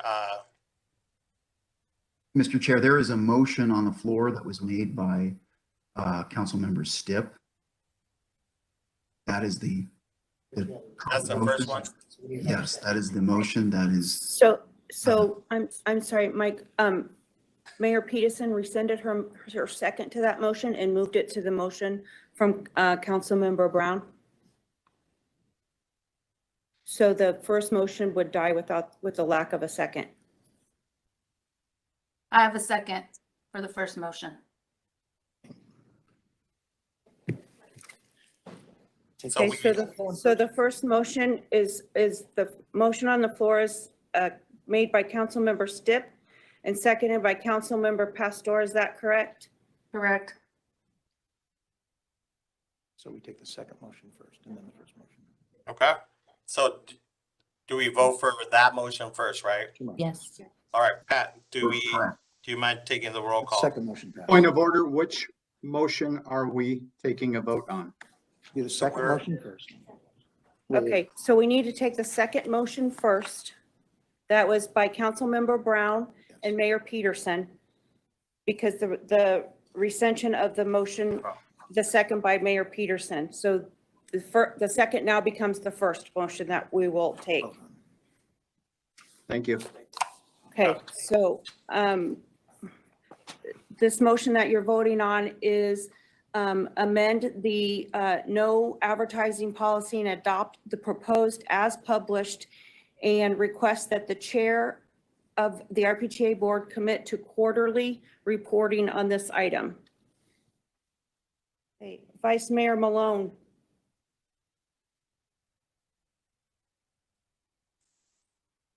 Councilmember Goodman. Mayor Hartke. I'm a yes. Vice Mayor Dorsey. Mayor Peterson. Yes. Councilmember Tomachoff has left the meeting. Councilmember Stipp. Nay. Councilmember Heredia. Yes. Councilmember Pastor. No. Councilmember Brown. Yes. Mayor Ortega.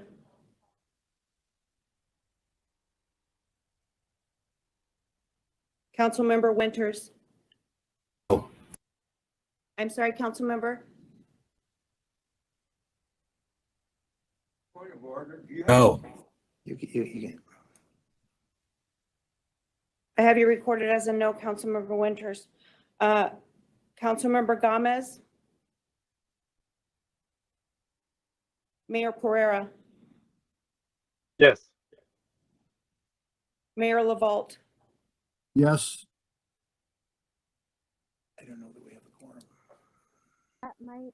This is Vice Mayor I'm sorry, I'm 8 votes. sorry, Vice Mayor Malone. I couldn't hear you. Mine is a no. Did you get that? Sorry, what was that? So Vice Mayor Malone, I have you as a no. Is that correct? Yes, ma'am. Okay. We have a quorum. We have 10. Pat, do we have enough people? Yes, there are 10 board members responding on the call, and I have 1, 2, 3, 4, 5, 6 yeses and 4 nos. Motion passes with 6. I think the first motion moved, right? This motion passes and makes the second motion not heard. Because it's a replacement motion. Now we have the second item on the recommendation, Chair, item B. Okay, item 3B, request a motion and a second to approve the contract. So moved. Perfect. Who was that? Jeff Brown, so moved. Sorry, Brown. Hey, Pereira, seconds. Second, we'll ask Pat to take up roll call vote. Okay, Vice Mayor Malone.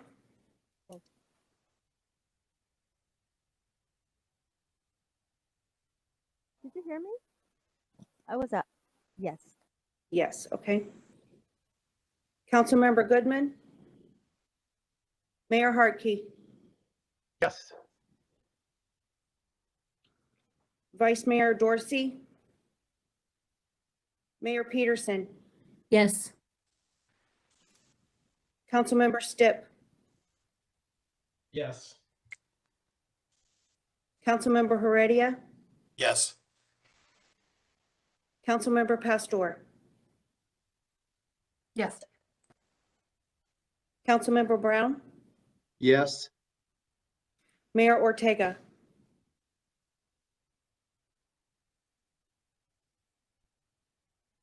Councilmember Winters. Yes. Councilmember Gomez. Mayor Pereira. Yes. Mayor LaVault.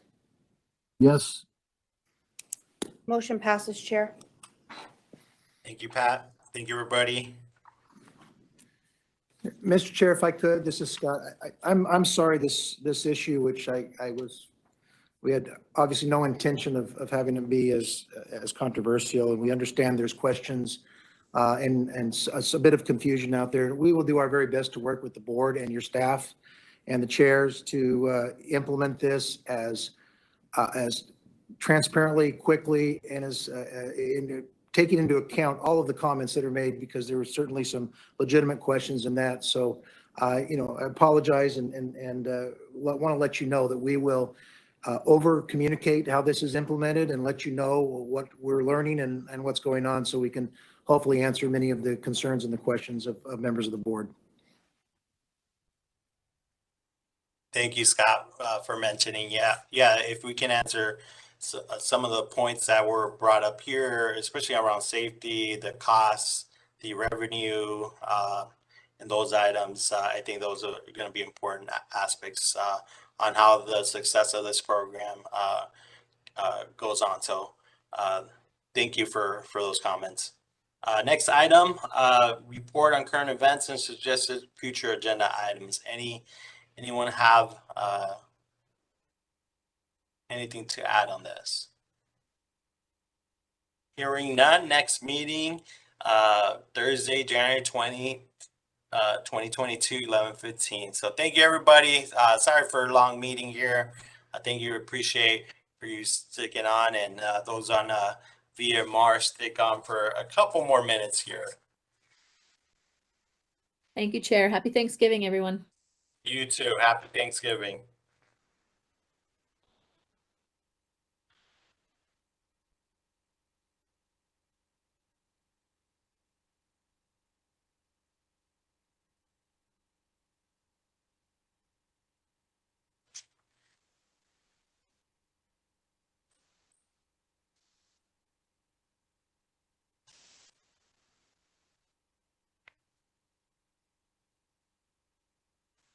Pat, we safe to start here?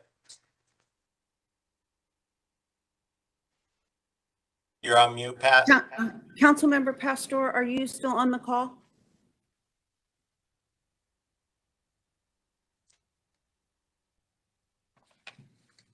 And I lost her. Yep. I don't think we have quorum without her, right? Mr. Paniagua, are you available to represent the city of Phoenix?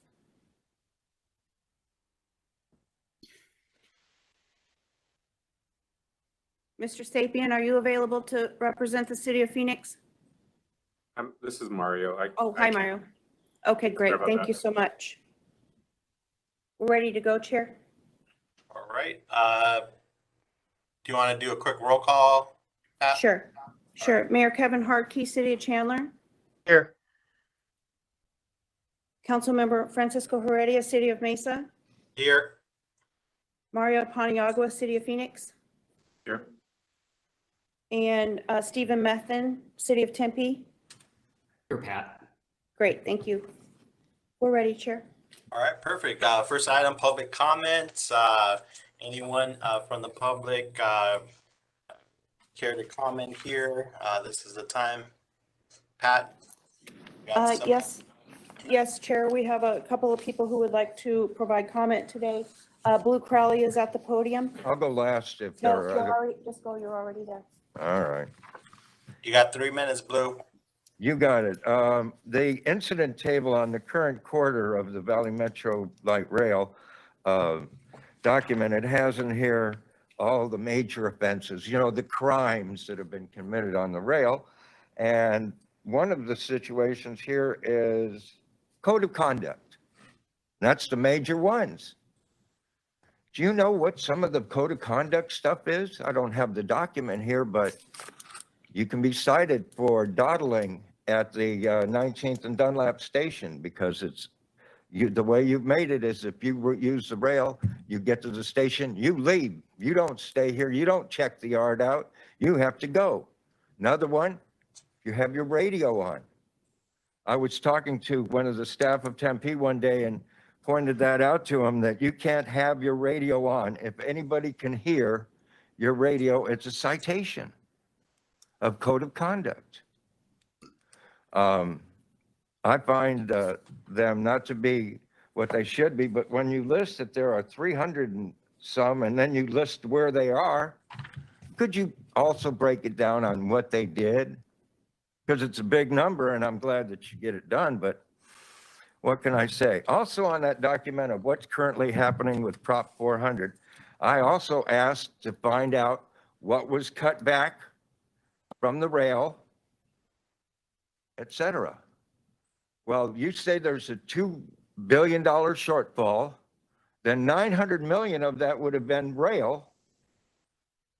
Where are the $900 million in cutbacks? And then when you say on the back of the document that these are not funded, but you're still progressing with them. A not funded bus route is what? Not done. So when I see what you put out here, I find it to be smoke and mirrors and not what it should be. That when you're talking about how well your security people are doing, like I said, that 300 number of code of conduct, could you break it down on each one of the violations? Because if somebody was dawdling at the 19th and Dunlap station and it's a code of conduct violation, and that's the major area, you know, at the end of the line, what use are you? I had a friend that you guys assaulted. He was sent to jail because they said he had assaulted them. What it was is he went to hand the card to him. It fell to the ground. He put his foot on it at the same time, and you guys had him arrested for assaulting a police officer. Your Ally Burton aren't police officers. They're just wannabes, just like yourself used to be. All right. Mr. Crowley, thank you. And just want to reiterate, let's try to be respectful with our comments here. Appreciate your comments, but let's try to be respectful. Pat, who else do we have? Trent Collicott? Oh, sorry. Actually, you're pretty right on. Okay. Good afternoon, board. Thank you for your time. My name is Trent Collicott. I'm the general manager of the Residence Inn and Courtyard Marriott, just down the street, actually. I come to you to respectfully lodge some comments. You know, the pandemic in the hotel business really shut down a lot of our revenue for the last year and a half. And as we try to be a good neighbor to the light rail construction that's going on virtually right outside our front door and down the street, you know, I want to make sure that we continue to collaborate well and have an understanding that works for both parties. You know, as an entity, our ownership and myself supported publicly the light rail extension, voted thus forth. Anyone who was local that could vote on it did. So, you know, my comments are coming from a place of someone who is in support of the light rail extension. What I would like the board to recognize, however, is that there's some scheduled work that's soon to be happening on the line, saw cutting on First Avenue and also on Central, less than a half a block away from our properties, that is scheduled to take place in the middle of the night. I understand that it's difficult to saw cut a track, you know, obviously when trains are in needing of that track during the day. But, you know, if we can find a way to find a resolution that's beneficial to both parties, if we could not have it happen at 2 in the morning, if we could, you know, if there's a ways to extend out the timeline of the work to have less of a hindrance of the overnight hours, I would respectfully request that. The whole process really felt like it was kind of snuck in the middle of the night. I received an email on October 30th, which is a Saturday, indicating that that work was scheduled to begin on Sunday, the night of the 31st. So I got 0 days notice that it was happening. It didn't start when they said it was going to. Thankfully, so we did have an opportunity such as this to voice our concerns to you all. So, you know, if we're going to have a collaborative relationship, supporting each other and, you know, supporting the light rail, supporting our business, it would just be nice to have a relationship that doesn't feel like I'm not an equal partner or that, you know, I'm not, you know, beneficial to what's happening. So thank you for your time. Thank you. Pat, did you say we have someone One more. else? Yes, Billy Shields. Go ahead, Mr. Shields. Thank you, Mr. Chair and members of the board. Look, I'm an investment partner with the Marriott Residence Inn that Trent is the general manager of, and as well as the Singhai building on 27 West Madison. For over 10 years, I've served on the board of the Downtown Partnership and as co-chair of the Phoenix Community Alliance, the Central City Planning and Development Committee. In all these roles, it is in all these roles that I speak for many businesses and property owners in downtown Phoenix. I'm also a member of the North Central CAB, but I'm not here to speak in that role. But I mention it to you to let you know that I'm fully committed to your efforts to complete the rail and keep the businesses and the public safe and operating. But I'm here to make you aware, as Trent pointed out but the myriad of constant issues that arise for the downtown businesses along the construction route of the light rail. But mainly the lack of communication, of accurate communications, the construction schedule as it applies to extreme noise and disruptive activities. But also the lack of cooperation of Kiewit when we express concerns of our business operations. I would say that your contractor has a cavalier attitude to our concerns, and I'm not alone in that assessment. I know that there are contract provisions that cause you and the taxpayers to pay the contractor for outreach and coordination activities with the affected businesses. I would say that for several years that was working as well as possible. We worked out many issues with the contractor early on. We were kept apprised of work that would disrupt our businesses. And when we expressed concerns, staff worked with us as well as they could. And this all came to an abrupt end last summer. And after somehow surviving the pandemic shutdown, the businesses that survived are finally able to see some daylight. This is a horrible time for Kiewit to change the practice of cooperation and not fulfill their contractual obligations to you, the board. So I ask you, what changed? Why did that change? Why does the general manager of a convention hotel get an email on a Saturday night that very loud and all-night saw cutting will commence and last for a month or longer, and that work will start the following day, and that Kiewit would be kind enough to drop off a box of earplugs for his guests? Is that the business communication and coordination that you're paying them for through the contract? Why does the owner of the Bitter and Twisted Parlor on the hard corner of the nighttime saw cutting get zero notice, or the restaurant across the street? Why does the manager of the Palomar Hotel or the 200 apartments above it get 24-hour or no notice? Is that the business outreach that you expect for what you're paying for? The saw cutting, as Trent pointed out, was delayed after an uproar from stakeholders. And then we were told that it would happen over about a month starting next week. When some of these businesses, the ones that found out about the saw cutting, complained that it was too much, we were met with deaf ears by Kiewit. After such an uproar from business members, the Downtown Phoenix Incorporated and Marcus Coleman from the city of Phoenix arranged a meeting last Monday with Kiewit for stakeholders to air their concerns and hopefully find some resolution. That meeting further confused us on the schedule, offered no apologies for short notice initially, but more importantly, offered zero intention to rearrange the schedule hours of work with the stakeholders in any way. Much of the meeting was consumed by Kiewit not listening to the issues, but correcting stakeholders on their faulty memories and putting the blame back on the stakeholders. This is a cavalier attitude. I spoke of you once again. Is that the business outreach and coordination that you are paying for in this contract? The call ended with what I would call a threat. Kiewit manager said, if you work with us, we will work with you. Well, they're not working with us now. So the only way one can interpret that is to say, if you keep your mouth shut and absorb our damage to your businesses, we will consider working with you in the future. Others took it the same way. And again, I'm sorry to have to cut you off, but your time is up. This is unacceptable. I'm asking the board to investigate this and change back to the practice you're paying for of them communicating and working with the affected businesses. Thank you very much for your time. Thank you, Mr. Shields.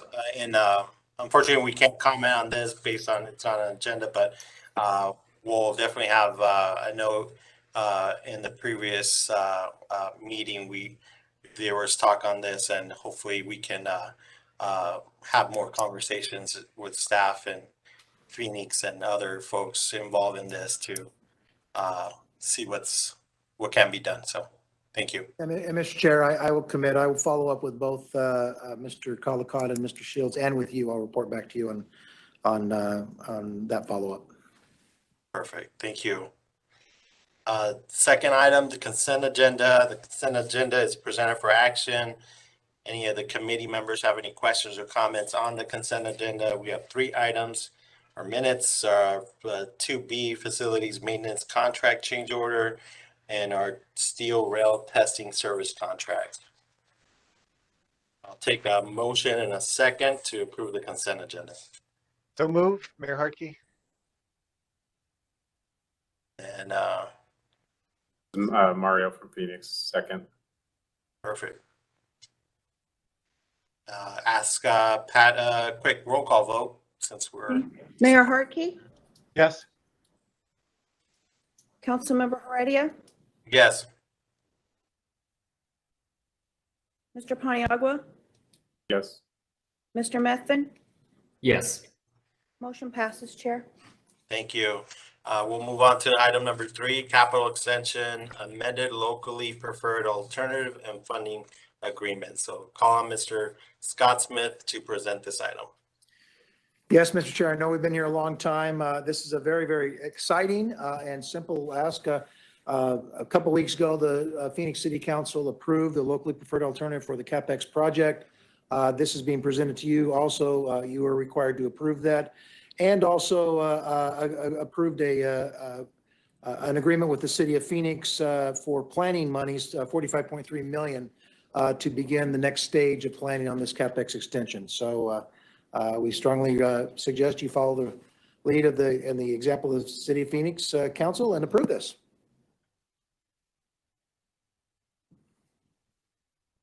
Any questions?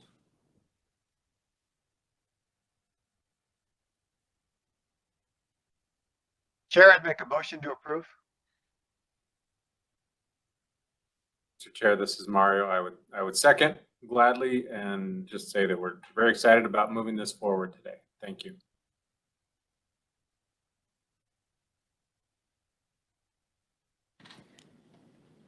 Mr. Chair, would you like me to take a roll vote? Yeah, sorry, Pat. Okay, that's okay. Mayor Hartke, Yes. Councilmember Heredia, Yes. Mr. Paniagua, Yes. and Mr. Methvin. Yes. Motion passes, Chair. Perfect. Well, this is a great project. I was on mute, sorry. Great project for definitely Phoenix, but the region, so congrats. Next item. Item number 4, we're almost done. Report on current events and future agenda items. Anyone have anything? Mr. Chair, this is Mario. Go ahead, Mario. Yeah, thank you very much. Just one comment on the last item that kind of relates to future items is we'd like to request that the outreach plan be presented on the capital extension project. We just want to have that presented to the board. Future agenda meeting with the outreach plan is going to be.